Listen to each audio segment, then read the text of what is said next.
गुरु ब्रह्मा गुरु विष्णु गुरुदेव महेश्वर गुरु साक्षात् परम ब्रह्म तस्मै श्री गुरवे नमः। ओम भूर्भुवस्सुः तत्सवितुर्वरेण्यं भर्गो देवस्य धीमहि धियो यो न प्रचोदयात्। नमस्कार, आमे आसी पहुँची जाइछु वंदे उत्कल टीम तरफ बाबा मदन मोहन सामल पाखरे से एकाधारे जड़े मालिका विशारद, जड़े भल वक्ता, जड़े भल प्रवचक। बाबा आपण को वंदे उत्कल टीम को अनेक अनेक स्वागत। नमस्कार। नमस्कार।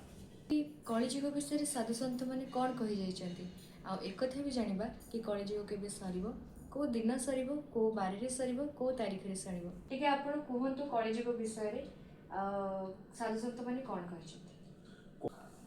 गुरु ब्रह्मा गुरु विष्णु गुरुदेव महेश्वर गुरु साक्षात् परम ब्रह्म तस्मै श्री गुरवे नमः। शान्ताकारं भुजगशयनं पद्मनाभसुरेशं विश्वोद्धार गगन सदृशं मेघवर्ण शुभांगं लक्ष्मीकांत कमल नयनं योगीर्भिध्यानगम्यं वन्दे विष्णु भवभयहरं सर्वलोकैकनाथं। जय अच्युत जय अनंत जय जय बलराम जय जशोवंत जय जगन्नाथ जय जय कल्की राम जय जय कल्की राम जय जगन्नाथ। कलिजुग विषय रे आमर जानिबा पूर्व प्रथमे आमको जानिबा को पड़िबो कलिजुग रो पूर्व जो तीनोटी जुग अछि से केबे केबे आरंभ होइतिला एवं तांकर मान केते थिला। आमर जुग होउची चारि, गोटे होउची सत्य, गोटे होउची त्रेतया, गोटे होउची द्वापर, गोटे होउची कली। सत्य जुग बैशाख मास शुक्ल पक्ष द्वितीया तिथि रविवार उत्पत्ति होइथिला। कलिजुगर भूल कहली, सत्यजुगर आयुष थिला 17,28,000 वर्ष। तापर आसिला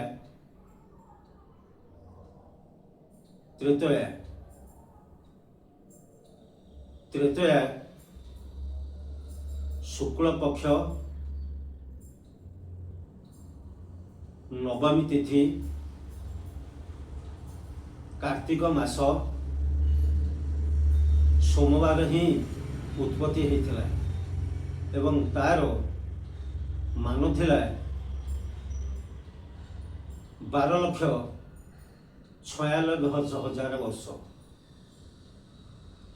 तापर आसिला द्वापर। तापर आसिला द्वापर। द्वापर जुग आसीथिला आश्विन मास पुष्ट पक्ष त्रयोदशी तिथि गुरुवार। तार मान थिला 8,64,000 वर्ष। तापर आसिला कली।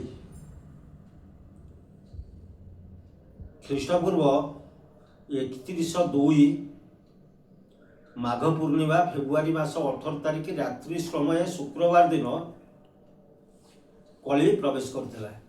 तार मान थिला 4,32,000 वर्ष।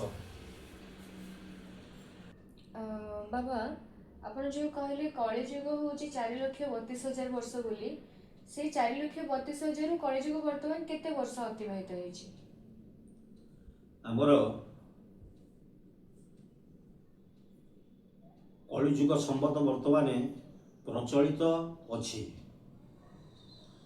ख्रीष्टपूर्व 31/2 रु हिसाब कले फेब्रुआरी मास 18 तारिख बा माघ पूर्णिमा दिन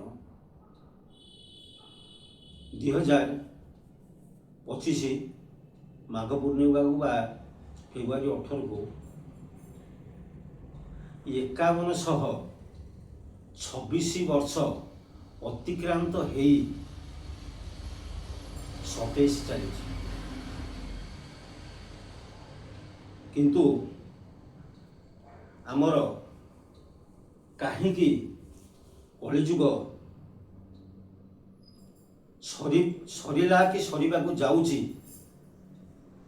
आउ तो बहुत वर्ष बाकी अछि तार कारण कौन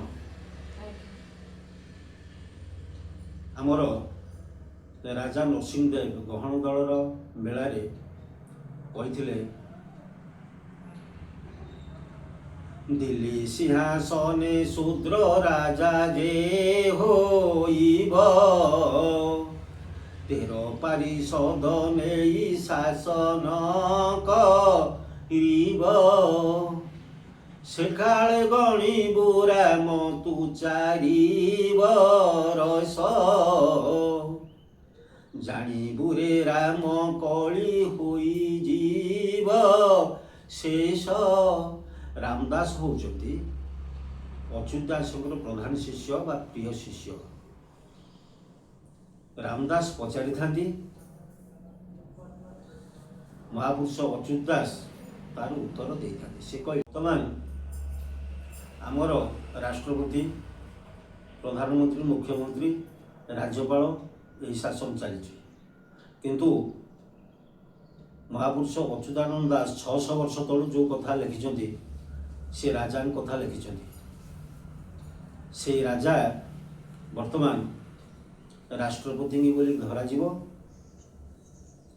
सेटा हूँ जो से जगार से राष्ट्रपति अच्छा से हूँ हस्तिनापुर तेणु महापुरुष अच्युतानंद दास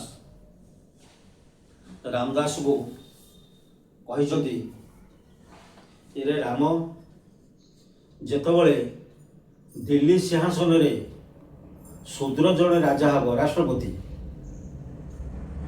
सेतबल तू 4 वर्ष गणु आमर के.आर. नारायण आमर महामहिम राष्ट्रपति थिले जड़े शूद्र तेणु सेठारे जदि 4 वर्ष गणा जाए 96 से होते सेठारू जदि 4 वर्ष गणा जाए 2000 मसीहा ताले 2000 मसीह केबे शेष हेब से कथाटा वर्तमान मु आपन को कहूची 2000 मसीह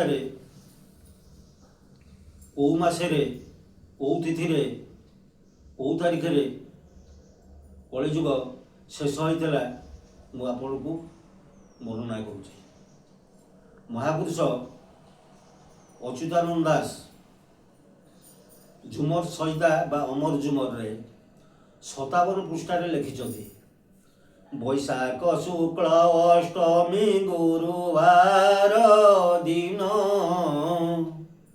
सेई दिन कली जुग होइब संपूर्ण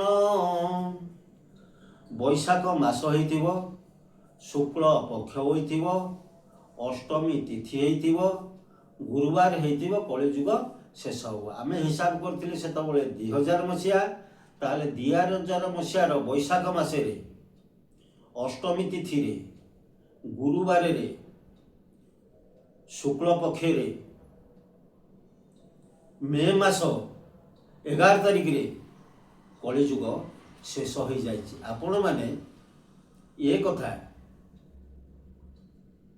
जो माने एस्ट्रोलॉजर अछंती जातक पत्र देखुचंती तांको पति रे पांजी अछि ये कथा जाइकी तांको पतिरु पचारिकी देखिकी प्रमाण नहीं पारिबे किंतु महापुरुष आउ गोटे जगार मध्य सही कथा लिखिचंती आगत भविष्यत मालिका रे सही कथा ବୈଶାଖ ଶୁକ୍ଳ ଅଷ୍ଟମୀ ଗୁରୁବାର ଦିନ କଳି ଯୁଗ ସେଇ ଦିନ ହୋଇବ ସମ୍ପୂର୍ଣ୍ଣ ଅତି ଅଲୌକିକ ଲୀଳା ଚନ୍ଦ୍ରଭାଗା ଠାର। ତାପରେ ସେ ଜିନିଷ ତା ପରବର୍ତ୍ତୀ ଜିନିଷ ମୁଁ ଆଉ ଯାଉନି, କିନ୍ତୁ ଏଇଠି ଏଇ ଜିନିଷକୁ ମୁଁ ରଖିବାକୁ ଚାହୁଁଛି। ଆମର କଳିଯୁଗଟା ଏଇ ମେ ମାସ 11 ତାରିଖ 2000 ମସିହାରେ ହିଁ ଶେଷ ହୋଇଯାଇଛି। ବାବା ଆପଣ କହିଲେ କି କଳିଯୁଗ ଶେଷ ହୋଇସାରିଛି 2000 ମସିହାରେ। ଯଦି କଳିଯୁଗ 2000 ମସିହାରେ ଶେଷ ହୋଇ ସାରିଛି ତାହେଲେ ଏବେ କୋଉ ଯୁଗ ଚାଲିଛି? ଆମର ରାତି ପାହି ଯାଇଥାଏ, ଦିନ ହେଇନଥାଏ, ସେ ତ ଗୋଟେ ସନ୍ଧି ସମୟ। ଆଜ୍ଞା। ଯୁଗ ସରିଯାଇଛି କିନ୍ତୁ ସତ୍ୟ ପ୍ରତିଷ୍ଠା ହେଇନି। ଇଏ ସେଇଭଳି ସମୟ, ୟାକୁ କୁହାଯାଏ ଅନନ୍ତ ଯୁଗ। ଅନନ୍ତ କେଶରୀ ହୋଇ ବେରଜା ସୁଖରେ ପାଳିବେ ଜନ ପରଜା। ଇଏ ଗୋଟେ କଥା ଲେଖା ହେଇଛି। ଆଉ ଗୋଟେ କଥା ଲେଖା ହେଇଛି, ଅନନ୍ତ କେଶରୀ ହୋଇ ବେରାଜା ଛତିଆ ବଟରେ ଉଡ଼ିବ ଧ୍ୱଜା। ତେଣୁ ଆମର ଏଇ ଯେଉଁ ଯୁଗଟିକି ଅନନ୍ତ ଯୁଗ କୁହାଯାଏ। ଆଚ୍ଛା ଆଚ୍ଛା। ଏଇ ଅନନ୍ତ ଯୁଗ ଆଉ କେତେ ବର୍ଷ କିମ୍ବା କେତେ ଦିନ ରେ ଚାଲିବ କିମ୍ବା ସରିବ? ସେଇଟା ବର୍ତ୍ତମାନ ଅତି କମରେ 1000 ବର୍ଷ, କିନ୍ତୁ 1000 ବର୍ଷ ପରେ ଏଇ 1000 ବର୍ଷ ଭିତରେ ରୋଗ ଶୋକ କିଛି ହେବ ନାହିଁ। ଅନନ୍ତ ଯୁଗ ଭିତରେ ଏବଂ ସଂହାର ସରିସାରିଲା ପରେ ସେଟା ହେବ ଏବଂ ମନ ଜାଣି ଫଳ ଫଳିବ। ଆଗକୁ କଳିଯୁଗ କାହିଁକି ସରିଗଲା 4,32,000 ବର୍ଷରୁ, କାହିଁକି 5126 ବର୍ଷରେ ସରିଗଲା, ସେ କଥା ପାର୍ଟ ବାଇ ପାର୍ଟ ମୁଁ ଆପଣମାନଙ୍କୁ ଆଗରେ ରଖିବି। ଜୟ ଜଗନ୍ନାଥ। ଜୟ ଜଗନ୍ନାଥ।